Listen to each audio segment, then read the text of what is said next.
안녕하세요. 이원철입니다. 제가 임플란트 시술로 아직까지도 이 발음이 정확하지 못한 거 먼저 양해를 구하겠습니다. 이번 주는 우리가 전번 주에 연장선으로 자본주의와 여성의 관계를 마무리하고 그 다음에 섹스, 젠더, 섹슈얼리티가 무엇인가를 이해하는 시간을 갖고자 합니다. 먼저 중요한 자본주의 여성의 관계를 살펴보겠습니다. 전번주에 제가 그런 말씀 드렸죠. 자본주의 사회는 처음으로 여성의 경제적 위치를 제도화시킨 사회다. 그러니까 여성의 경제적 위치가 이전 사회에서는 인정되지 않았지만 자본주의 사회에서는 제도화시켰다는 얘기죠. 다시 얘기해서 4대 보험이 제공되는 그러한 것으로도 우리가 이해할 수가 있겠습니다. 이렇게 제도화시키는 이 과정 속에서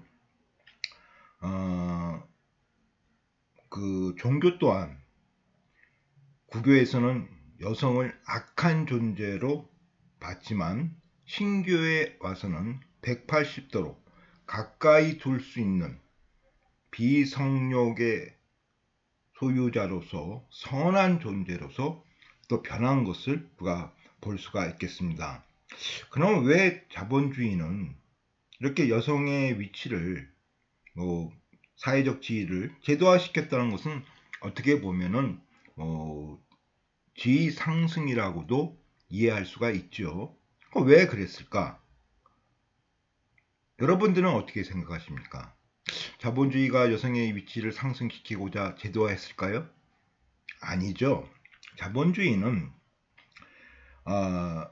여성의 위치를 경제적 위치를 제도화시키면서 동시에 가족 제도를 강화시킵니다. 그 이유는 뭐냐면 1789년도에 프랑스 시민 대혁명은 자유와 평등입니다.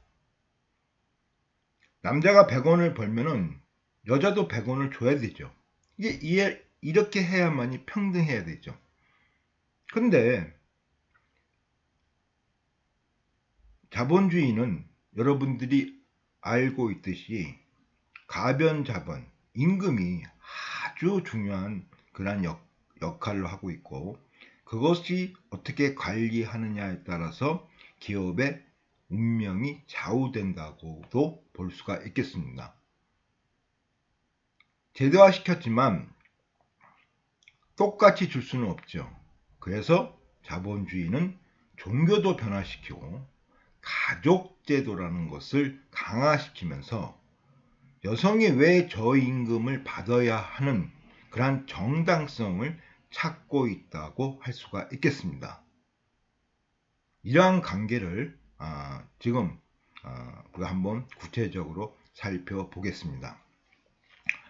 자, 자본주의는 상품 교환 경제이다. 이건 고등학교 때 사회경제 시간에 배운 이야기고, 자, 오늘 우리가 이제 주의 깊게 볼 공식이 가격입니다.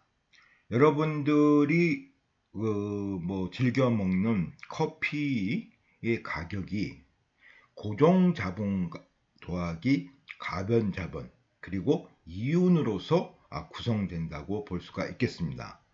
다시 얘기해서 여러분들이 고등학교 때 수요와 공급의 교차점에서 가격이 형성된다고 이제 배우셨죠.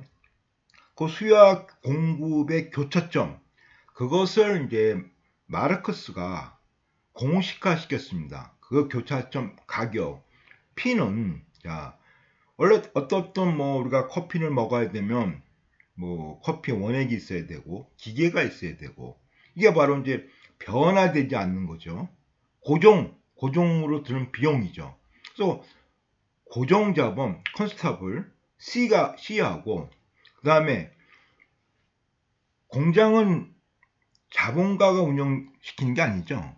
노동자가 공장을 운영하죠. 여러분들이 편의점에서 아르바이트를 하면은 자영업자인 자본가가 있고, 그분은 뭐 하여튼 물건을 사는 고정자본 비용이 들어갈 것이고, 그 다음에 여러분들이 거기서 일하면서 어떤 그 임금을 받죠. 그 임금이 바로 가변자본입니다.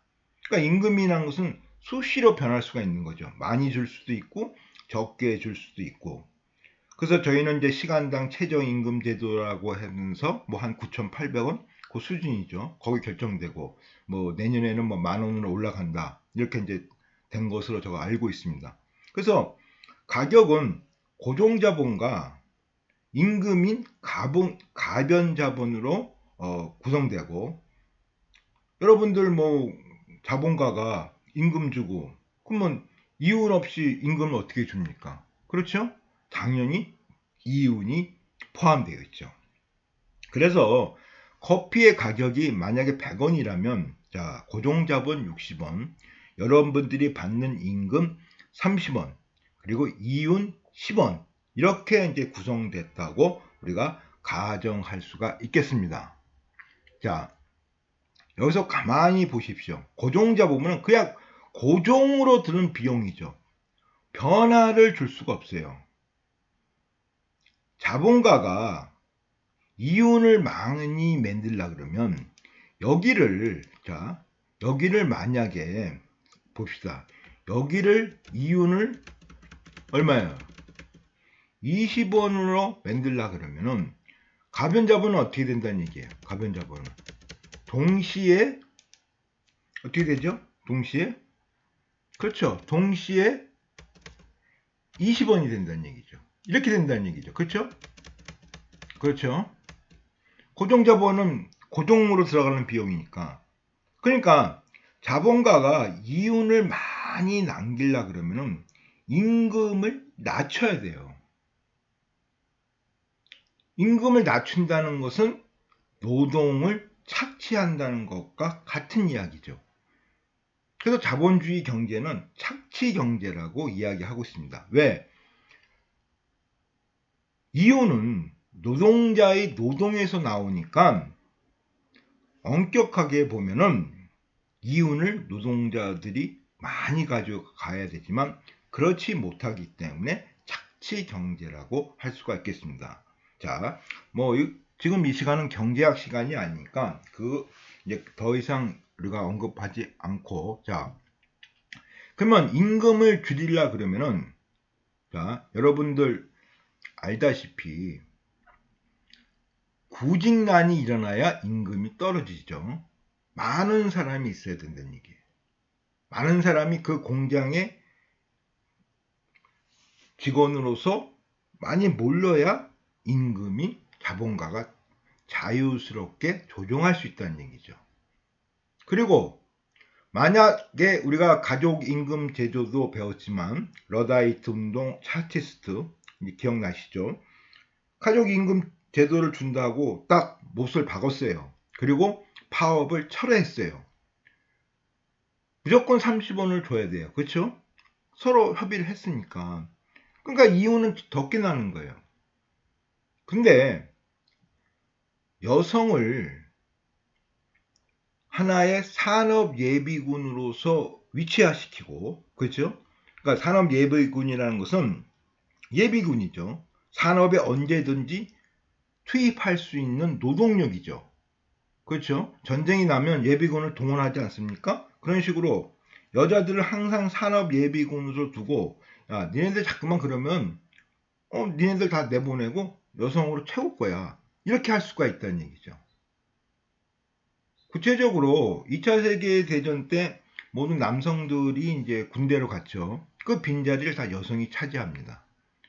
저임금으로서 차지하는 거죠. 그렇죠? 그래서 자본주의는 여성의 위치를 제도화시키는 동시에 바로 산업 예비군, 임금을 조절할 수 있는, 또 똑같은 일을 시켜도 임금을 적게 줄 수 있는 그러한 위치로 제도화시켰다는 얘기죠. 그 적게 받는 이유는 바로 가족제도를 강화시키는 것으로서 어떠한 평등이라는 정당성을 제공한다는 얘기죠. 다시 얘기해서 남자는 30원 주고 여자는 20원 주는 이유가 뭐냐? 당신은 가족의 돌봄 노동의 책임자고 담지자고, 그래서 당연하게 당신은 임금을 적게 주는 것이 정당합니다. 이렇게 이념화 시켰다는 얘기죠. 이해하셨죠? 그래서 하여튼 이 가변자본, 남성의 임금 상승을 억제하고 자본주의 경제는 여성을 시장 노동에 동원했지만 이렇게 산업예비군, 저임금, 또 남성의 임금을 억제하는 그러한 수단으로서 이용됐다고 볼 수가 있겠습니다. 그래서 현재 여성들이 우리가 이제 앞으로 구체적으로 보겠지만 약 68원, 그죠? 남자가 100원 벌 때 여성은 68원. 제가 첫째 시간에 말씀드렸죠. 그런 식으로 저임금을 받고 있다고 볼 수가 있겠습니다.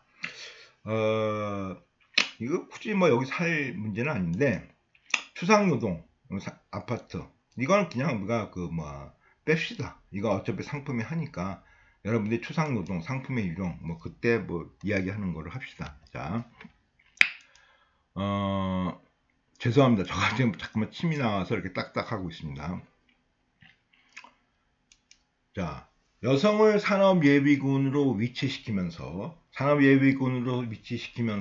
어떠한 이데올로기, 이념적 정당성을 제공하기 때문에 가족제도를 강화시키고, 더불어서 이전부터 내려오는 가부장적 이데올로기도 변화시켰다는 얘기죠. 그러면서 여성을 이 저임금과 계약직, 프레카리아트로서 위치화시켰다고 볼 수가 있겠습니다. 결론적으로 자유평등이라는 이런 프랑스 시민 대혁명에 맞춰서 여성의 경제적 위치를 제도화시켰지만 자본주의 사회의 속성 때문에 임금 상승을 억제하고, 아니 우리가 커피를 만드는데 남성은 30원 주고 여성은 20원 주고 상품 만드는데 당연하게 어떻게 돼요? 자본가는 여성을 쓰면 좋은 거죠. 그렇죠? 또 남자들이 임금을 올려달라고 어떠한 파업을 하게 되면 니네들이 가도 돼. 난 여성 쓰면 돼. 이러한 것도 있고, 이러면서 여성을 저임금화 시키는 산업예비군으로서 위치화시켰다고 우리가 이야기할 수가 있겠습니다. 그래서 이러한 것은 바로 가족제도, 가부장적 이데올로기를 변형시키면서 하나의 정당성을 제공하는, 이 정당성이 있어야 저임금을 받죠. 이런 식으로서 제도화되고 자본주의가 운영되고 있다고 볼 수가 있겠습니다. 그래서 자본주의하고는 가족제도는 같이 운영된다고 여러분들을 보시면 되겠습니다. 자, 어떤 사회보다 자본주의는 가부장제 없이는 작동이 되지 않는다. 이제 그 말은 이해하셨죠? 왜 임금을 억제하기 위해서 가족제도를 강화시키고 거기에 가부장제 이데올로기로 체세화시켰죠. 그래서 작동이 되지 않는다. 인류는 늘 먹고 사는 방식을 정할 때 성별로 역할을 분담했다. 자본주의 경제의 특이점은 다른 경제 시스템과 달리 여성을 시장 노동에 동원한다는 점이다. 4대 보험 제도화시켰다는 얘기죠. 여성 노동의 형태가 남성 노동의 보조적 기능을 하며 저임금 노동을 하게 만들어져 있다. 이것은 바로 가족제도의 가부장적 이데올로기로서 어떠한 정당성을 제공하고 있다고 우리는 이해하시면 되겠습니다. 이처럼 자본주의적 가부장적 이데올로기는 여성을 비정규직, 저임금, 그리고 더 나아가 돌봄 노동의 담지자로서 위치화시킨 것을 우리가 이해할 수가 있겠습니다. 자, 가족과 일터를 분리하면서 봉건사회에서 자본주의 사회로 넘어오면서 일과 가정이 분리됐죠. 임금을 상대적으로 낮추는 파업하게 노동의 역할을 한다. 자, 여성의 경제적 위치는 남성의 임금을 상대적으로 낮출 수 있는 파업, 파괴, 그죠? 파업, 노조들이 파업하는 것을 파괴하는 파업 파괴 노동의 역할을 하고, 둘째, 자본이 기존 노동의 재생산과 새로운 노동의 생산 비용을 거의 모든 여성 노동에 떠맡김으로써 자본의 이익을 마음대로 증식할 수 있다. 자, 자본이 기존의 노동의 재생산과, 자, 돌봄이죠. 돌봄. 제가 전번 시간에도 이야기했지만, 제가 하루 종일 일을 힘들게 해요. 집에 가서 편히 쉬고, 다음에 또 뭐예요? 파워업 해서 또 일터에 가서 열심히 일하고. 그렇죠? 내가 쉬지 못해봐요. 그러면 공장에서 노동자들이 일하는데 상당한 피로함을 느끼고 일도 더디게 진행된다는 얘기죠. 그래서 돌봄이 상당히 중요하다는 거예요. 이 돌봄은 자본가가 책임져야지만 가족 제도를 강화시키면서 그냥 여성 노동에 떠맡긴다는 얘기죠. 구체적으로, 자, 내가 지금 100원을 받아요. 제가 만약에 100원을 받으면은, 제가 지금 학교에서 월급 100원을 한번 받는다고 봅시다. 근데 내가 우리 와이프의 돌봄 노동의 이제 제도화 시켰으니까, 돌봄 노동 비용으로서 20원을 매월 돌봄 노동 비용으로 우리가 한번 준다고 한번 생각해 봅시다. 돌봄 노동의 대가, 그렇죠? 아내에게, 누가에게? 아내에게 이렇게 준다고 한번 가정해 봅시다. 이렇게 되면은 나는 고정 비용이 20원이 항상 나가는 거죠. 그렇죠? 항상 나가는 거예요. 근데 나의 인건비는 100원이에요. 근데 20원이 항상 나가요. 그럼 자본가는 나한테 얼마나 줘야 된다는 얘기입니까? 원칙적으로 120원을 임금으로 줘야 이게 바로 정상적인 나의 노동의 대가라는 거죠. 그렇죠? 120원을 줘야 된다는 얘기예요. 임금이 올라갈 거 아닙니까? 그래서 돌봄 노동은 어떻게 된다는 게, 돌봄 노동은 그냥 여성한테 무임금으로서 돌봄 노동의 무임금이에요. 돌봄 노동의 무임금으로서 20원은 그냥 무임금을 하고 자본가는 100원만 주는 거예요.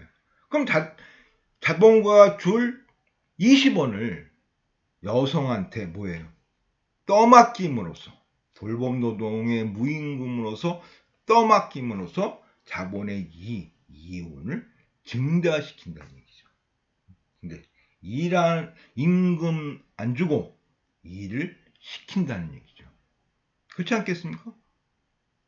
돈도 안 주고 일을 시킨다는 얘기죠. 이게 바로 가족제도의 가부장적 이데올로기로서 정당성을 제고하고 있다는 얘기죠. 그래서 사회주의 국가, 이제 공산주의 국가들은 가족제도의 오픈마인드, 열린 그런 체계를 강조하고 있죠. 학자들이. 자, 이제 여러분들이 대충 이해를 하셨을 겁니다. 가부장적 이데올로기를 우리가 이제 조금 더 보면, 자, 여성도 잉여 가치를 생산하지만, 남자 가치, 서플러스, 그쵸? 잉여 가치를 생산하지만, 가부장적 영향으로 자본주의 사회는 여성은 전형적으로 돌봄 노동의 담지자로서, 가정주부로서 위치화시키고, 자, 말씀드렸죠. 20원을 받아야 되지만 못 받는 거죠. 돌봄 노동은 자연의 활동이다. 이분법적 질서에 의해서 인간과 자연의 사이를 나누면서 데카르트는 자연이라는 것은 동물의 세계에 비유했죠. 지배를 받아야 되는 것으로 생각했죠. 그래서 돌봄 노동을 바로 자연의 세계로 간주하면서 무임금화시켰다. 왜 이분법적 질서가 자본주의 사회에 오면서 강화되는 이유가 이러한 것을 보면 또한 우리가 이해할 수가 있죠. 남성의 일은 인간적이고 이성적이다. 여성의 일은 자연적. 그리고 그는 성별 노동부분, 돌봄 노동의 무임금. 돌봄 노동을 사용 가치를 규정하여 돌봄 노동의 무가치야 무임금. 같은 얘기죠. 그죠? 돌봄 노동을 하나의 사용 가치, 교환 가치. 아까도 했죠. 자본주의 사회는 교환 경제이다. 돌봄 노동은 교환이 안 된다. 이거예요. 교환이 안 된다. 사용 가치로서 규정화시켰다는 얘기죠. 노동은 비록 어떤 환경에서 여성에게 상대적인 경제적 독립을 가져다 주었지만, 그렇죠? 가부장적 건립서 여성을 독립하게 해주지는 못했다. 상대적으로 어떠한 그 독립, 자유와 평등을 줬지만 제한적인 자유와 평등이라는 거죠. 다시 얘기해서 여러분들, 우리가 자유는 두 가지 종류가 있습니다. 리버티와 프리덤이 있어요. 우리가 자유를 누린다는 것은 어떠한 제도와 규범 안에서의 자유예요. 여러분들 자유스럽죠? 학생의 신분 안에서 자유스러운 거지, 학생으로서 지켜야 할 그 규칙 안에서 자유로운 거죠. 그렇죠? 그 규칙을 벗어나면 자유라는 개념은 없어지는 거예요. 그러니까 자유의 역설이죠. 자유는 어떠한 속박된 규범 안에서만 자유스러운 거예요. 내가 법 앞에서 평등 아닙니까? 물론 모든 사람이 법 앞에서 평등하지만 법 앞에서만 자유하고 평등이 존재하는 거지. 내가 법을 어기면 나한테 자유를 안 주는 거죠. 어디 갑니까? 교도소 가겠죠. 그렇죠? 그러면서 자유의 역설이죠. 자유의 역설. 여성이 경제적으로 제도화시켜서 자유를 줬지만 가부장적 이데올로기라는 규칙 안에서의 자유죠. 가부장. 그것을 벗어나면 안 된다는 얘기죠. 그래서 가부장적 이데올로기 안에서의 자유. 자, 우리가 신교에서 프랑스 시민 대혁명은 모든 사람은 평등하다고 했는데 여자 남자가 평등합니까? 이렇게 물어봤더니 평등은 정신적인 면에서만 평등하고 육체적인 면에서는 불평등한 거야. 이렇게 하면서 여성의 불평등을 이념화시켰죠. 그거 똑같은 이야기라는 얘기죠. 응? 여성의 평등은 가부장적 이데올로기 안에서, 그렇죠? 그래서 안에서 평등한 건데 그걸 벗어나면 안 된다는 얘기죠. 이제 그 의미라고 할 수가 있겠습니다. 어찌되었든 이 자본주의는 임금 상승 억제 효과, 산업 예비군의 위치, 파업 파괴 운동의 역할로서 자리 잡으면서 남성을 도구적 역할, 인스트루먼트이죠. 돈벌이, 브레드 위너로서 위치화시키고 여성을 돌봄 노동, 요 그림에 나오는 돌봄 노동으로서 위치화시켰죠. 이걸 표출적 역할, expressive, instrumental, expressive 롤로서 위치화시켰다. 그래서 여성은 돌봄과 가사노동의 담지자로 규정하면서 임금을 억제시키고 자본가가 이윤을 증대화시킨다는 얘기죠. 여러분들 이제 이해하셨죠? 그래서 자본주의와 가족 제도는 같은 등가선에 있다고 볼 수가 있겠습니다. 가족 제도가 흔들리면은 뭐라는 겁니까? 자본주의가 흔들리는 거고, 가족 제도에서 이치화시킨 여성의 표출적 역할과 남성의 도구적 역할이 흔들리면 연달아서 가족 제도가 흔들리고 자본주의도 흔들린다는 얘기죠. 자본주의와 여성을 보면서 아주 아이러니한 문제가 있어요. 자본주의는 이혼을 극대화시키고자 여성의 노동을 이용하였지만 동시에 여성의 노동을 하면서 여성의 독립성이 가져오면서 여성의 표출적 역할이 흔들리면서 어떻게 보면 이 자본주의의 종말은 여성의 해방과 동시에 괴를 같이 한다고 볼 수가 있겠습니다. 여성이 평등해지면 자본주의는 역사의 뒤안길로 우리가 간다고 볼 수가 있겠습니다. 자, 지금까지 우리가 이야기했던 여성을 표출적 역할로서 위치화시키는 것, 이것을 우리가 엘툴스라는 사람이 호명이라는 개념으로서 이야기하고 있습니다. 루이스 엘투스는 프랑스의 철학자예요.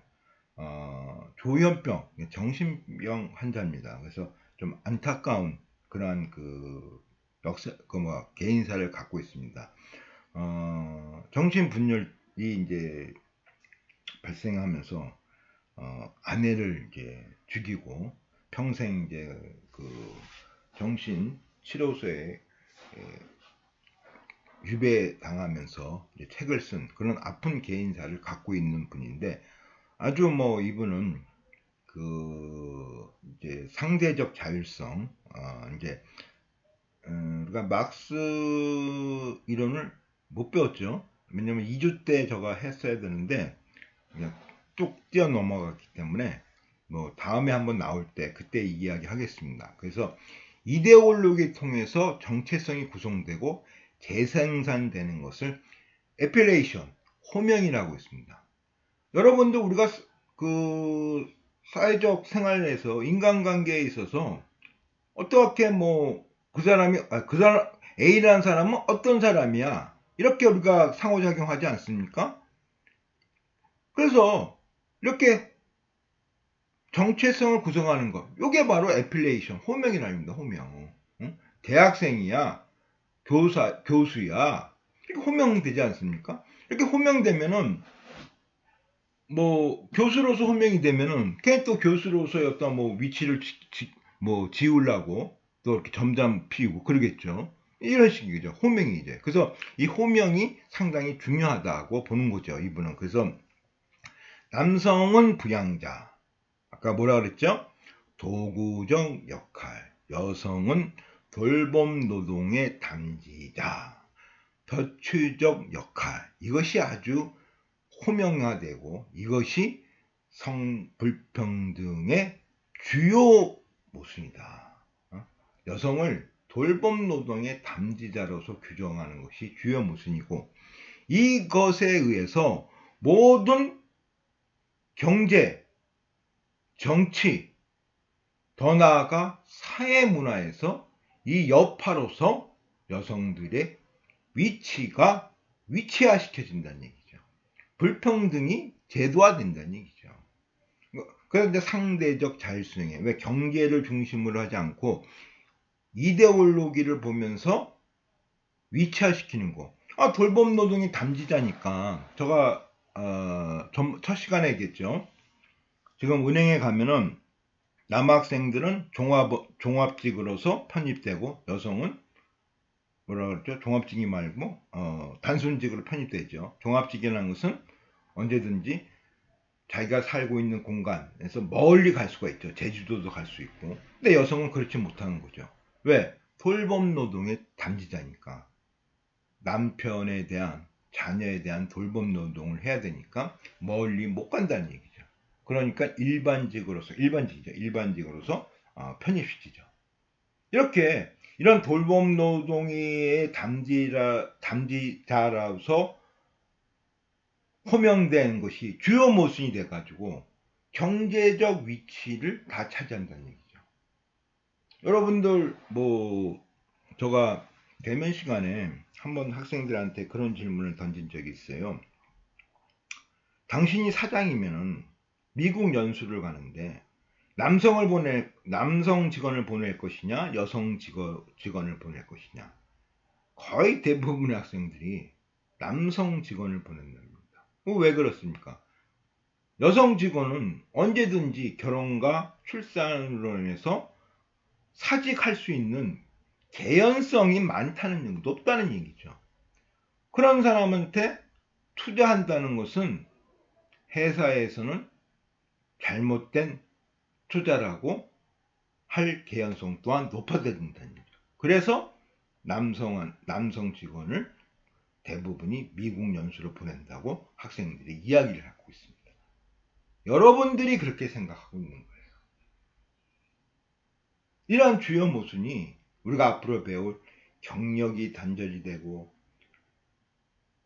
5급 이상 CEO로 올라가지 못하는 유리천장으로서 나타나고 있고, 정치, 경제, 사회 모든 분야에서 종속적인 위치를 시키는 데 있어서 중요한 모순이라고 알투스는 이야기하고 있고, 이것을 호명, 그죠? 호명이라고 우리가 명명하고 있습니다. 자, 끝으로 돌봄 노동의 가치화와 임금화, 상품화. 아까도 했지만 자본주의 경제는 상품 교환 경제입니다. 지금 우리가 돌봄 노동이 하나의 교환 경제로 들어오면서 가치화되고 임금화되고 있죠. 여러분들 지금 뭐 치매 요양병원, 그렇죠? 예전에는 가족에서 바로 여러분의 어머님이 할아버지를 요양해야지만, 지금은 대부분의 이제 가정은 요양병원으로서 부모님을 보내고 거기서 돌봄을 하고 있죠. 그러니까 돌봄 노동이 상품화되고 있는 거죠. 그래서 이걸 돌봄 노동의 상품화, 가치화, 임금화라고 우리가 볼 수가 있겠습니다. 이것이 뭐 또 하나의 뭐 긍정적인 면도 있지만, 이도 부정적인 면도 있어요. 돌봄 노동이 가치화가 되면은 우리가 이제 언제 보니 다음 주죠. 다음 주에 이제 약간 여성주의, 페미니즘을 배우면서 다시 한번 이제 언급되지만, 돌봄 노동의 가치화가 되면 여성의 경제적 진출에 대해서 역행하는 그러한 역기능도 동시에 포함되어 있다는 것도 여러분들은 이제 아시면 되겠습니다. 어찌되었든 이런 돌봄 노동이 여성의 지위가 상승되면서 여성이 갖고 있는 돌봄 노동에 대해서 이제 평가가 이제 조금씩 이제 변화되고 있다는 것은 기정사실화되고 있고, 그래서 낸시 포브레라는 사람이 보이지 않는 가슴, 자, 우리가 보통 여러분들이 고등학교 때 배웠던 아담 스미스의 보이지 않는 손, 경제는 invisible hands, 보이지 않는 손에서 운영된다.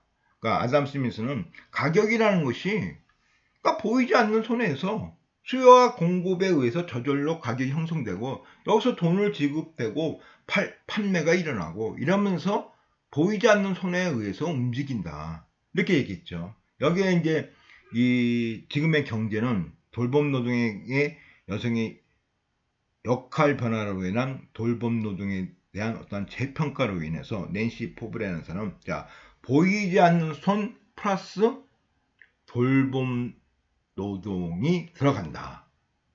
네? 다시 얘기해서 아까도 얘기했지만, 노동자가 내일을 기약하고자 하면, 내일을 열심히 일을 하고자 하면 오늘 돌봄 노동, 아내로부터 따뜻한 밥도 먹어야 되고, 이런 피곤함을 피는 이런 돌봄 노동을 제공을 받아야만이 내일 열심히 일하는 거지, 그런 제공을 받지 않으면 생산성이 떨어진다는 얘기죠. 그죠? 이게 문제점도 많이 있습니다. 이것은 우리가 차근차근 보겠지만, 어찌됐든 낸시 포브레라는 사람은, 자, 지금의 경제는 아담 스미스의 보이지 않는 손과 여성의 돌봄 노동, 이런 보이지 않는 가슴, 인비저블 브라스트로 움직인다. 그러면서 여성주의 경제학, 이제 GNP에서도 우리가 지금 돌봄 노동을 제외하고 있습니다. 돌봄 노동을 평가시켜야 된다. 이게 이제 GNP, GDP에서 돌봄 노동을 어떻게 평가할 것인가, 이게 바로 여성주의 경제학입니다. 이제 태동됐죠. 근데 그 얘기를 하고 있습니다. 그래서 하여튼 지금의 경제는 보이지 않는 손과 보이지 않는 가슴으로서 운영된다는 것을 우리가 이제 강조하고 있다는 걸 볼 수가 있고, 뭐 돌봄 노동의 해체 내지 남성 참여, 이게 뭐 중요한 그 자본주의 사회에 있어서 여성의 위치를 보면서 우리가 이제 미리 저가 앞서서 말씀드리지만 돌봄 노동을 어떻게 해체시킬 것인가. 그러니까 돌봄 노동의 해체가 이제 남성 참여죠, 그렇죠? 남성 참여인가. 그래서 지금 결혼하고 출산하지 않는 이유 중에 하나가 이 돌봄 노동이죠. 암만 뭐 애 낳는다고 해서 뭐 돈 준다고 해서 뭐 좀 몇 조를 썼다고 지금 이야기하고 있지만 출산율이 지금 OECD 국가 중에서 꼴찌 아닙니까? 안 된다는 얘기죠. 여자가 왜 결혼하지 않고 출산하지 않나? 가장 근본적인 이유는 바로 돌봄 노동에 있다고 할 수가 있습니다. 그러니까 돌봄 노동에 남성이 얼마만큼 자신의 일로서 간주하냐, 이것이 중요하다는 얘기죠. 지금도 뭐 많은 남성들이 아내를 많이 도와주고 있어요. 그렇죠? 많이 도와주고 있습니다. 근데 여러분 한번 생각해 보십시오. 부부싸움을 하게 되면은 아니, 아내가 미운데 도와주겠냐고요. 이건 내 일이 아닌데 안 도와준다고요. 이건 왜? 내 일이 아니니까. 이건 당신 일이니까 당신이 해. 이렇게 된다는 얘기죠. 돌봄 노동의 해체라는 것은 남성이 돌봄 노동의 한 담지자로서 생각하는 것이 돌봄 노동의 진정한 해체라고 볼 수가 있겠습니다. 그러면 남성들이 돌봄 노동도 나의 역할이라고 생각하게 할 수 있게끔 제도화시키고 정책화시키고 이데올로기화시키고 이런 것이 잘 어우러져야만이 돌봄 노동의 해체가 완성될 수가 있는 겁니다. 파파데이, 그렇죠? 우리가 앞에 배우겠지만 저 스웨덴 같은 경우서 이제 돌봄 노동이 90일이죠. 90일 중에서 남성이 의무적으로 30일에 참여해야 돼요. 우리나라는 지금 의무적으로 제도화시키지 않았어요. 하고 싶으면 하고 말고 싶으면 하라는 얘기예요. 근데 스웨덴은 무조건 30일을 의무적으로 돌봄 노동에 참여해야 돼요. 1년에. 그러니까 의무화시킨 거예요. 제도화시킨 거죠. 그리고 파파데이라고 하면서 자꾸만 이데올로기화 시키고 있는 거죠. 그러니까 돌봄 노동이 해체가 되면서 출산력도 올라가고 있고, 그렇죠? 출산력도 올라가고 이렇게 되는 거죠. 여성의 경제 활동이 여러분들 여성의 경제 활동이 높으면 출산력이 낮아질 것 같죠? 아니에요. 출산력은요, 여성의 경제 활동 증가율과 같이 상관관계예요. 경제 활동이 올라갈수록 출산율도 올라간다는 얘기죠. 경제 활동에 참석하려면 돌봄 노동 해체되고 이것이 제도와 이념화가 된다는 얘기죠. 하여튼 결론적으로 자본주의는 임금 상승, 가변 비용을 억제하고자 여성을 경제적 활동으로 제도화시켰고 자유와 평등에 어긋나니까 가부장적 이데올로기로서 가족제도를 강화하면서 여성을 돌봄 노동의 담지자로서 위치화시키면서 저임금을 받는 이데올로기화 시켰다는 것을 우리가 다시 한번 정리하면서 이번 주 자본주의 여성의 관계를 살펴보는 것을 마치겠습니다. 자, 고생 많이 하셨습니다. 감사합니다.